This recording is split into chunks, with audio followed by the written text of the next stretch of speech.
In this upper body mobility routine, we're going to focus on scapular movement, shoulder extension, and then into shoulder flexion.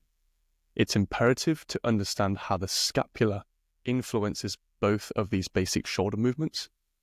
If you don't work with the movement of your scapula, it'll be very hard for you to begin to open up these basic ranges. We're going to begin in a kneeling position with the hands under the shoulders, the knees under the hips, a nice neutral spine, nothing too extended or flat for the beginning. And I want you to place your attention on the weight of your body in your hands. Feel the arms are nice and strong, their elbows are staying nice and straight. And I want you to try and sink into the hands and allow your shoulders and the muscles around the shoulders and scapula to relax. This is what we could call a passive retraction. I like to remember this with the letter R, retraction, reverse. It helps me think back and down. I then do the opposite. I try and resist this force with the muscles on the front of my body, and I think protraction. I remember this with the letter P, push, forwards, push, protraction, P, P, P, P, P. And I then begin to slowly move through this range of motion, relaxing, resisting, opening up as much range of motion as possible, and resisting the urge to move my spine, my ribs, and really focusing in on the musculature around the scapula. As I get comfortable from this position, I can squeeze deeper into my retraction, and squeeze deeper into my protraction, and really start to engage and link my awareness with the activity of the muscles in and around this area. I can then use my breathing to further help me and just start to relax into my mobility routine. So as I retract, I can inhale. As I exhale, I can protract. I don't need to go into any excessive arching and flexing for now. I just imagine the scapula having as much range of motion as possible. Ultimately, I can begin to link them with this more global extension and flexion of my spine and torso. But to begin with, I think it's really important to connect with this movement of the shoulders so you can utilize it in isolation and then in conjunction with other movements. Integration, let's say isolation moving through to integration. Once we have this, we can then take a nice upright kneeling position and we can start to work with the movement of the scapula in a more circular fashion. And what I want you to focus on here is especially bringing the scapula and the shoulder blade down away from your ear and also up towards the ear. So now we work more towards depression and elevation. You can draw circles forwards or backwards. You can bring both shoulders together. You can have them alternating, so one going backwards, one going forwards, and just bring yourself into a better relationship with the movement of your shoulder blades. This is the basis of any shoulder health and functioning in all directions. The synergy between the humerus coming into the shoulder and the scapula is everything that the shoulder is about. If you cannot utilize and understand how the scapula works, the shoulder loses function, loses health, and ultimately, I don't want to say you'll get injured, but it's a higher likelihood.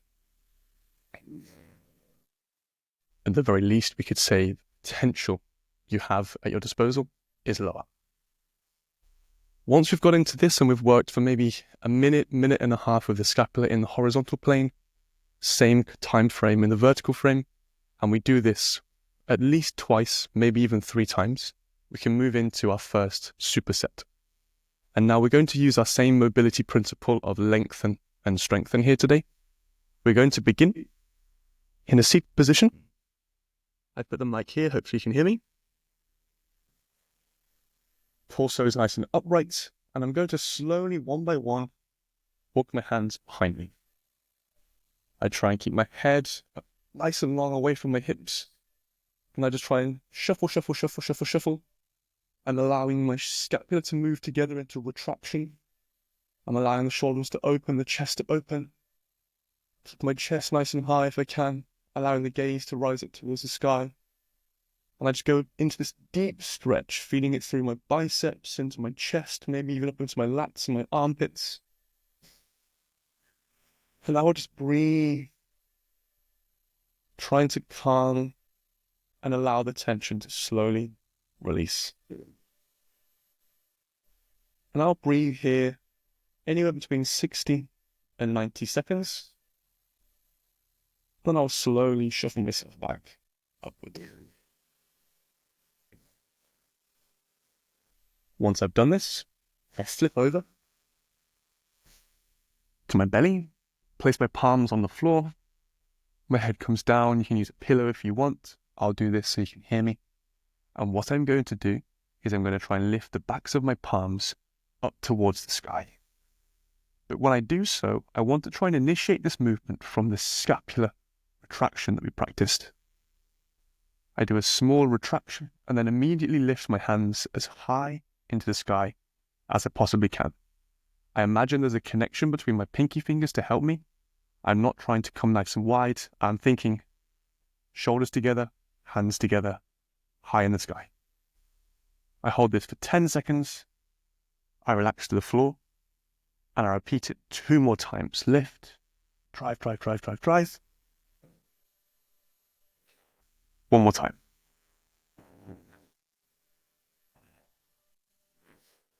And there we have a simple superset to stretch into shoulder extension and then actively use it against guard. You repeat that superset 3 times in total before we move on to shoulder flexion. Now, to dive into shoulder flexion, first of all, you bring yourself onto your fingertips, and on your knees, you sit backwards. Give some space for your hips to drive backwards. And what I'm thinking here is sitting my hips as far backwards as possible away from my fingertips. And what I'm looking for is space under my armpits. Once I have the length in my torso, I then think about dropping my chest down towards the floor, keeping the height of my wrists. I'll breathe here anywhere between 60 and 90 seconds once again, really trying to maintain the length between my fingers and my hips as I think about sinking my shoulders down towards the floor. After 60 to 90 seconds, I bring my knees together and I sit my hips down and onto my heels, I'll place my head on the floor. I will go thumbs to the sky and I will try to push my head down into the floor to lift my hands off. This, for many people, will be very difficult. If you find it incredibly difficult, there are a few ways you can help yourself. One way, I move the microphone, is to raise the head onto an object. This will then raise your torso, and you'll have much more range of motion to utilize. As an example, okay? The next thing you can do if you're really struggling is move unilaterally. So I will push my right hand down into the floor and lift my left.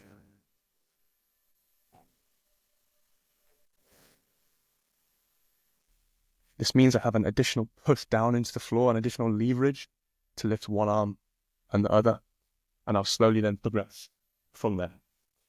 This is an amazing but incredibly tough superset. First of all, looking to stretch and open this range of motion under the armpits, and then using to utilize the strength of the muscles up in the scapula, up in the neck, in the upper back, to lift the arms against gravity. And again, after you stretch for anywhere between 60 and 90 seconds, we'll look to do 3 reps, holding 10 seconds at that very tight top position, repeating for 3 reps for the 3 sets. Simple maths. Again, the most important things are consistency and making sure you're progressively overloading bit by bit, week by week, session by session, gradually over time. If you have any questions about that, please look at the description. I will try and describe that as best as I can. If you have further questions, please feel free to comment, like, anything that you wish. I will be there. We have a Patreon for further discussions. You can find that link in the bio. Thanks for watching. Keep figuring things out.